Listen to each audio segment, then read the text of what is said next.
These words from Jesus, recorded in the Gospel of Matthew 5:44, carry a profound message of mercy, forgiveness, and divine love.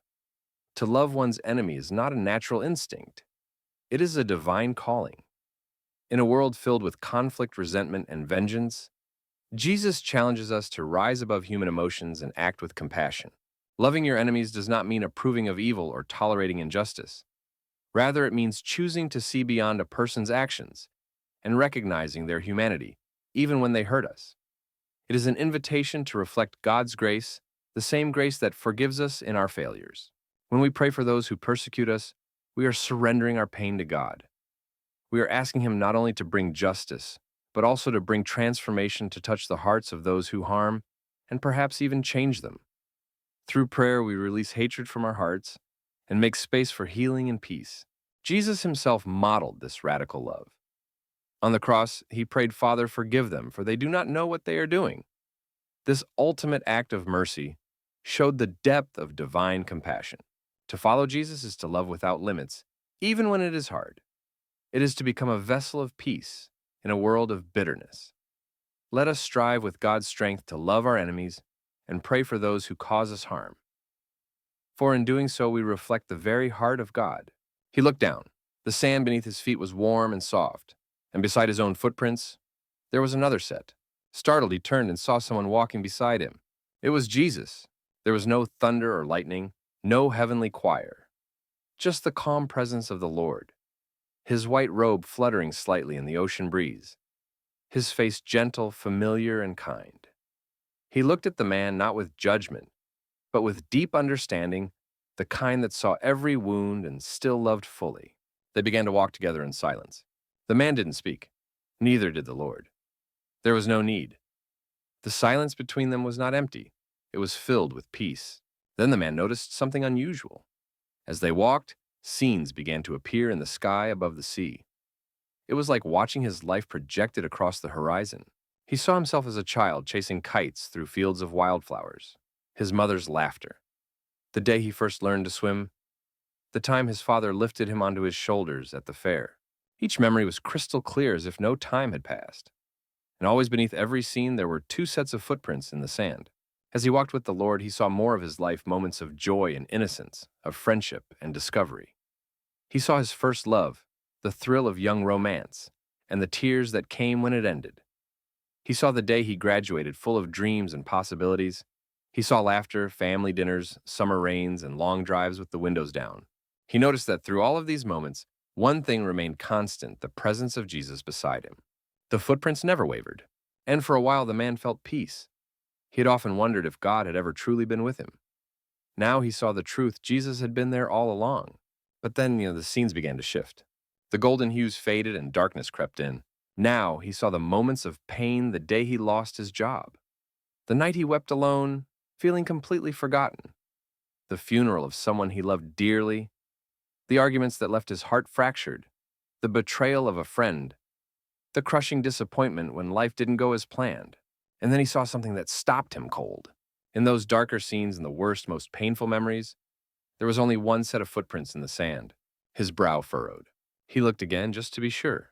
Yes, the second set of prints, the ones that had always been beside him, were gone, completely gone. He turned and looked at Jesus, confusion and hurt rising in his heart. But he said nothing yet. Not yet. The Lord simply looked forward, still walking patient and calm, as if waiting for the question he knew was coming. And it was. Soon, the man's steps slowed and his eyes narrowed as he watched the scenes continue to unfold in the sky. But now something had changed, not just in the scenes, but in him. The peace that once filled him began to falter. A knot formed in his chest, growing tighter with each passing moment. The visions of his life had moved from joy to sorrow, and the contrast was sharp. He saw the day he received the phone call that shattered him, the sudden loss of his brother in a car accident. He remembered the hospital waiting room, the sterile scent of antiseptic, the sterile voice of the doctor. He saw the exact moment he crumpled in that hallway alone, his heart breaking wide open. And again, just like before, only one set of footprints marked the sand. Next came the memory of the foreclosure notice on the house he had worked so hard for. He saw his children confused, his wife holding back tears. He saw himself sitting on the edge of their empty living room, hands in his hair, thinking he had failed them all. only one set of footprints. Then came the darkest of all, a time he had buried so deeply, he rarely allowed himself to think of it, the year he battled depression. He watched as his own image faded into someone he barely recognized, distant, numb, hollow-eyed. He saw himself avoid friends, avoid family, avoid even God. The days blurred, the nights were long. He had begged in silence for someone to notice, for someone to rescue him. But even in this memory, the beach remained visible. And yet still, one set of footprints. The man stopped walking entirely, his heart burned with emotion. Lord, he finally spoke, his voice low and trembling. This is where I don't understand. Jesus stopped too and turned to him, listening patiently. I've trusted you, the man continued. I've believed in you since I was a child. I've prayed. I've read the scriptures. I've called out your name when no one else was there. But now I see it in my worst moments, the times I needed you more than anything. I was alone. His voice cracked and his fists clenched by his side. Where were you? He asked. He didn't raise his voice. It was a whisper, broken, honest, and desperate. Why did you leave me when I needed you most? There it was, the question that had haunted him for years. A question he never dared to ask aloud. But here in this dream, with no masks left to wear, it spilled from his soul like a flood. The Lord stood quietly for a moment. He didn't speak right away. Instead, he knelt down gently and placed his hand on the sand. With a finger, he traced one of the single sets of footprints. These, he said, are not yours. The man blinked. They're mine. The wind stilled. The waves paused. The man looked down again. The footprints did look different, slightly deeper, wider, as if someone had been carrying something heavy. Jesus stood and looked into his eyes, not with anger, but with an unfathomable kindness. My child, he said, those moments when your world fell apart, when your soul cried out in anguish, when you had no strength to stand, those were not the moments I abandoned you. He placed a hand on the man's shoulder. They were the moments I carried you. The man stood there, stunned. You carried me? Yes, Jesus said, nodding. When you were too weak to walk, when despair clouded your vision, when your faith wavered and your heart broke, I lifted you. I held you. I never let you go. The man's eyes welled with tears. All those times I thought I was alone. I know, the Lord replied softly, and I wept with you. They stood together in silence for a while, facing the sea. The waves resumed their gentle rhythm, washing the shore like the touch of grace. The man's heart, still heavy now, began to shift, not with answers to all life's questions, but with something better, understanding, peace, and presence. He realized that even in silence, even when the heavens felt distant, he had never been forsaken. The footprints, those quiet marks in the sand, were not signs of God's absence, but of his tender strength. And suddenly the man wanted to walk again, not out of duty, but with gratitude. He turned to the Lord. Will you walk with me and the rest of the way? Jesus smiled, warm and steady. I always have, and I always will. The beach stretched endlessly before them, the tide gently rolling in and out, whispering secrets only the soul could hear. The man walked beside Jesus now, his steps slower, more thoughtful. The revelation that he had been carried during his darkest hours still echoed in his heart. But a new question began to form in his mind, one that had always lingered unanswered in the background of his life. He looked again at the sand, at the footprints behind them. In many places, two sets walked side by side, sometimes close together, sometimes a little farther apart, a reflection of the times he had clung to his faith and times when he had drifted. But then there were places where the prints of Jesus suddenly stopped, not just during painful events, but during long seasons, weeks, months, even years. The man recognized them instantly. They were the periods when he had walked away. He saw the time in college when he was swept into a whirlwind of pride and ego, convinced he didn't need God. He saw the years he had pursued money over meaning, success, over service, chasing status, until he no longer recognized himself. He remembered the decisions he made that hurt others, the lies, the selfish choices, the refusal to pray, the empty Bible collecting dust on his shelf. And in those places, there were no divine footprints, just one set, his. Now it was his turn to feel shame. He stopped and lowered his head. I remember this part of my life, he said quietly. Jesus paused beside him. These years, I didn't just suffer, I turned my back on you. There was no accusation in Jesus' eyes, no frown, just quiet attention. I walked away, the man continued, staring at the prints. I thought I didn't need you. I didn't pray. I didn't listen. I didn't believe. And the prints here, they're mine, aren't they? Jesus said nothing for a moment. Then he took a breath and knelt in the sand. With one gentle motion, he brushed his hand over the man's footprints. And suddenly those prints disappeared. The man looked at him, startled. Why, why did you do that? Jesus stood and faced him. Because even when you walked away, he said, I never stopped loving you, and I don't remember you by your mistakes. The man blinked, his throat tightening. But the truth is, those were my footsteps. Yes, Jesus said, but grace covers them. The man couldn't hold it in any longer. His tears spilled freely. I don't deserve that. No one does, Jesus said gently. That's why it's called mercy. They stood in silence again, letting the waves speak. I thought you were disappointed in me, the man admitted. Jesus placed a hand over his heart. My love for you isn't measured by your performance. I loved you at your best, and I loved you just as much at your worst. They began to walk again, and now the man noticed something he hadn't before. The prints that were once those single sets he was so ashamed of, began to shift. Slowly, gently, faint outlines of a second pair began to appear beside them, as if the Lord's presence had been hidden in plain sight, not gone, only silent. Even then, Jesus said, sensing the man's thoughts, I was closer than you knew. Sometimes I didn't walk beside you because I was behind you protecting you. Other times I waited ahead of you, calling you back. The man shook his head, still stunned. I was so blind. You were hurting, Jesus replied, and lost. But even in your wandering, I never lost sight of you. The footprints faded into the horizon. The beach, it seemed, had become not just a place of memory, but of healing. The man turned to the Lord. I don't know what lies ahead, but if I stumble again, will you still carry me? Jesus looked at him, eyes full of calm assurance. Every time. The sun had dipped lower in the dream sky now, casting a golden light that made the sea shimmer like a pool of glass. The man and Jesus continued walking the waves, singing softly beside them. The man's heart, though still heavy with memories, felt lighter with every step. Yet he couldn't help but look back again.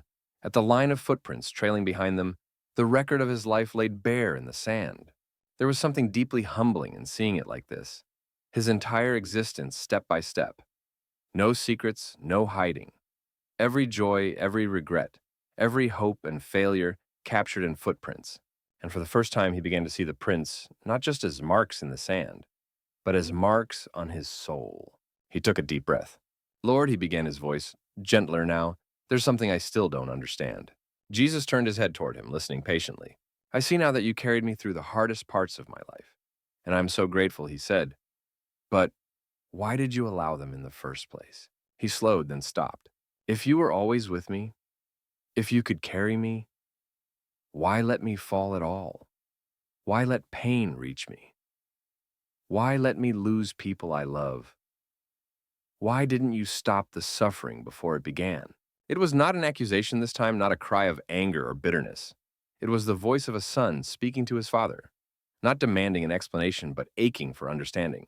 Jesus looked out toward the ocean for a long moment before replying. Because love, he said softly, is not the absence of pain. It is the presence of purpose. The man looked puzzled. Jesus continued. You live in a world where storms come not always because of your choices, but sometimes because of others.